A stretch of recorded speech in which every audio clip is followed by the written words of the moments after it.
बिमला जी के घुटनों में तकलीफ रहती थी, जिसके कारण वो चल फिर नहीं पाती थी। घर में उनके अलावा उनका बेटा सतीश, बहू रूपा और एक पाती आयशा थी। सतीश की शादी को 6 साल हो चुके थे। पिछले 5 साल तक बिमला जी ही पूरा घर संभालती थी। घर का एक एक सामान वो खुद मंगवाती थी। बहू बेटे भी कभी उनके काम में दखल नहीं देते थे। बिमला जी पूरे रौब के साथ घर में रहती थी। सतीश और रूपा पर पूरा कंट्रोल रखती थी। कहाँ जाना है, आज घर में क्या बनेगा, घर में कितना राशन आएगा, साथ ही सतीश की सारी सैलरी का हिसाब भी वे अपने पास ही रखती थी। लेकिन जब सतीश ने समझाया, माँ की बात का बुरा नहीं माना करो, पापा के टाइम से सारा घर वो ही संभालती आ रही हैं, अब वो अपना वर्चस्व खोना नहीं चाहती, तो हम ऐसे ही चलने देते हैं। धीरे धीरे रूपा भी इसी रंग में रंग गई। अब उसे अपनी सास से कोई प्रॉब्लम नहीं थी। वह किचन का काम संभालती, उसमें भी बिमला जी अपनी पसंद का खाना बनवाती थी। कुछ दिन बाद रूपा अपने आप को फ्री मानने लगी कि सारी जिम्मेदारी तो मां जी उठा ही रही हैं। लेकिन अभी 1 साल पहले उनकी अचानक तबीयत खराब हो गई। 1 महीने तक बिस्तर पर पड़ी रही। अगला महीना शुरू हुआ तो हर बार की तरह सतीश अपनी सैलरी लेकर मां के पास गया। बिमला जी ने बहू को बुलाकर कहा, अब ये तुम रखो, मुझसे अब कुछ नहीं हो पाएगा, इस घर की बागडोर तुम ही संभालो। ये सुनकर रूपा बोली, नहीं मां जी, सब कुछ आप ही संभालेंगी, आप बैठे बैठे बस काम बताती जाए, हम करते जाएंगे, जैसे पहले करते थे। ये सुनकर सतीश को बहुत आश्चर्य हुआ कि कुछ साल पहले तो ये घर की बागडोर संभालने के लिए उससे झगड़ रही थी, अचानक इसे क्या हो गया। बिमला जी बोली, लेकिन बहू, कल मुझे कुछ हो गया तब भी तो तुम ही संभालोगी। रूपा ने जवाब दिया, नहीं मां जी, आपको कुछ नहीं होगा, आप ही संभाल रही हैं, आप ही संभालोगी। उस दिन से बिमला जी का स्वभाव बदल गया।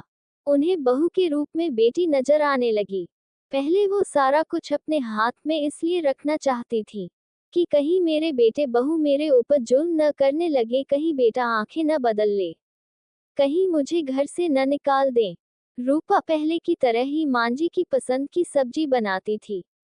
घर का सामान वो खुद लेने जाती, लेकिन आकर एक एक पैसे का हिसाब अपनी सास को देती और बाकी बचे पैसे भी उन्हें दे देती थी। एक दिन रूपा अपने पीहर गई थी।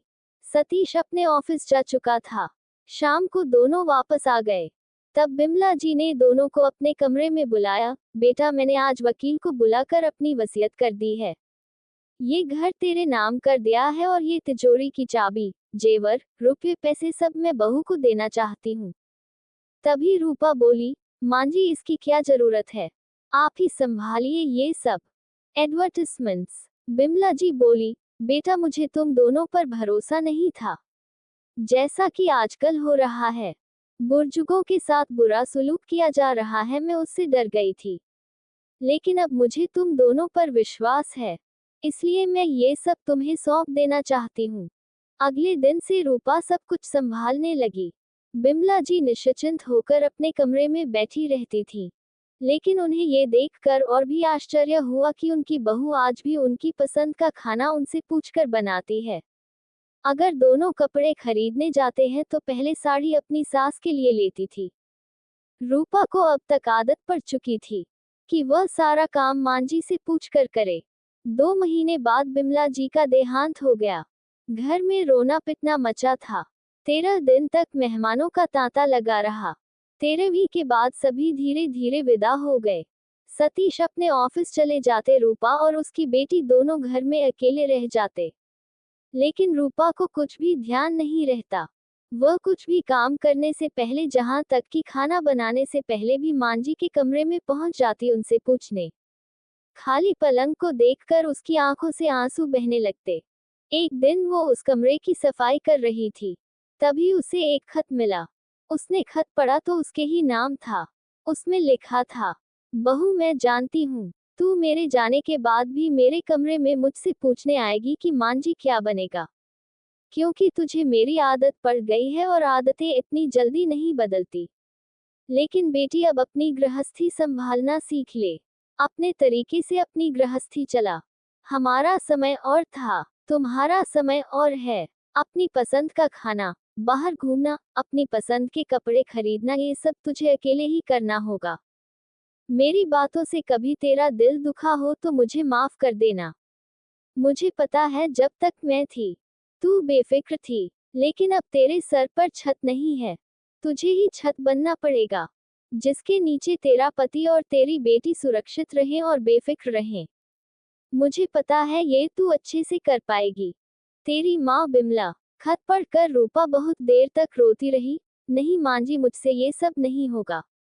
मुझे वाकई ऐसा ही लग रहा है जैसे मेरे सिर पर छत नहीं है और मैं खुले आसमान के नीचे हूँ, जहाँ बारिश, आंधी तूफान सब आएगा। खत को कई बार पढ़ने के बाद रूपा ने उसे सहज कर रख लिया। कुछ ही दिनों में वह एक माँ की तरह पूरा घर संभालने लगी। जब भी उसे कोई परेशानी होती वह उस खत को निकाल कर पढ़ती और दृढ़ता से डटकर हर मुश्किल का सामना करती। रूपा को हर समय लगता था कि बिमला जी अब भी उसके साथ खड़ी हैं।